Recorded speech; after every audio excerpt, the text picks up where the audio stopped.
Let's talk a little bit about maybe the bedroom types. Okay, if somebody is looking for, let's say a two-bedder, what are the stack choices that they have, and which two-bedder and 2+ study do you think is the best stack? Okay, I would say that in general, in terms of facing wise, right, there is not a big difference. So if let's say we're talking about the 2-bedroom, they are actually the lighter orange color. So all the 2 bedrooms are actually outward facing. And so I would say generally the most expensive ones will be the ones that have like a slightly kind of pocket view. Pocket sea view. Yeah, pocket sea view. So which is 40. What is this? South facing. Yeah, these 2 units, 40 and 48. Are they facing also towards another high rise? Yes, they are facing towards Dunman Place, Paradise Palms. All those are pretty high rise, so they are all right smack over here. So these are the 3. So Fortune Jade, Paradise Palms, Dunman Place. So these 3 are the high rise.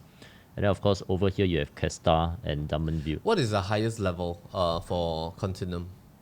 So I think actually the 2-bedder, right, you can actually see across this segment. Yeah, and then You have sea view. they will pocket. probably If you are see high floor until enough here, and then they will pump. Right. Yeah, and then they will see Tembusu Grand. Hi. Okay, sorry, let's go back to the distribution. What is the highest level? 17 stories. The highest level That's is pretty low, 17 story. 17 stories. It's pretty low. Okay, I would say generally if you are buying Continuum, I think like the main draw point is not the view. The main draw point is of course the freehold status. Freehold status. You want something that is Mega interesting, Right. in the sense that like you know, how many projects actually is like a fractional twin kind of project. Of course, we have seen bridges in other projects like Leiden Green, Woodley Residences, but usually it connects to a specific facility zone. Right. Yeah, but this is very interesting. Yeah, you should like this a lot. You like the bridge a lot. You like the road. You can own something that there is a story and a talking point when your friends come over. Yeah. Because everybody will be like asking about the road divider. Yeah, because actually nowadays you can see that actually projects generally are getting very similar in a sense. You know, like layout is very similar, and the main difference is actually your location. Very seldom we have very, very interesting architecture elements. So I think this is interesting. Do you think this will be very competitively designed compared to Grand Dunman?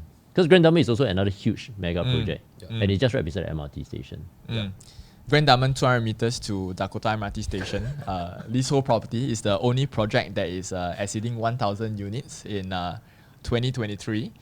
But I think it attracts like 2 different kind of audiences. So if they are a more short-term and play kind of investment, like maybe I think like a 5 years to 7 year kind of holding period, then maybe they will be attracted to Dunman Grand because of probably lower quantum, especially for the higher units. Of course, that really depends on like the unit sizes that will be created for the 3, 4, and 5 bedrooms, if there is, in Grand Dunman. And for people who own Continuum, right, I would say that like they belong to people who have like, they are thinking about like longer holding period. And as well as maybe they are thinking, okay, since District 15 is primarily dominated by a lot of freehold projects, of course we have very, very less choices of bigger projects above 200,000 square footage kind of land size that is freehold. Right. So like for people who want legacy planning, inheritance, you know, they want to stay here for a long term, they are concerned of buying into a leasehold in a predominantly freehold location, then they will be attracted to Continuum. Great insight. How about the school Konghua? Does all 3 projects, Tembusu, Continuum, and Grand Dunman, all enjoy? Yeah, so all 3 projects, Tembusu, Grand, Continuum, as well as Grand Dunman, all is within 1 kilometer of Konghua, which is the best school within 1 kilometer for and this. in fact, I mean, like this has been the key talking point that a lot of parents wants to buy within 1 kilometer from Konghua school.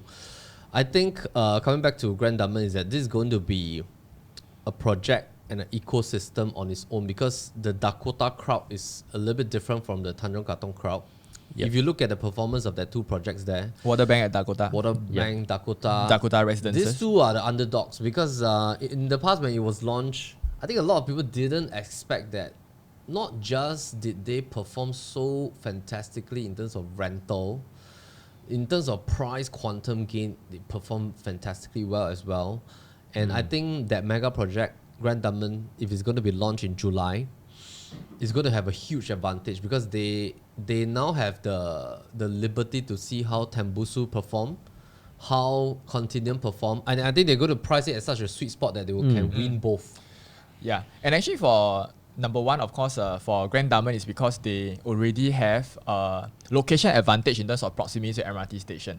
I mean, like how many land plots you can safely say that is within 300-meter walking distance to MRT station. And the good thing is you're walking towards a MRT station that is underground. So you're not going to be concerned over lots of MRT noise when they are so near. That is usually one of the concerns.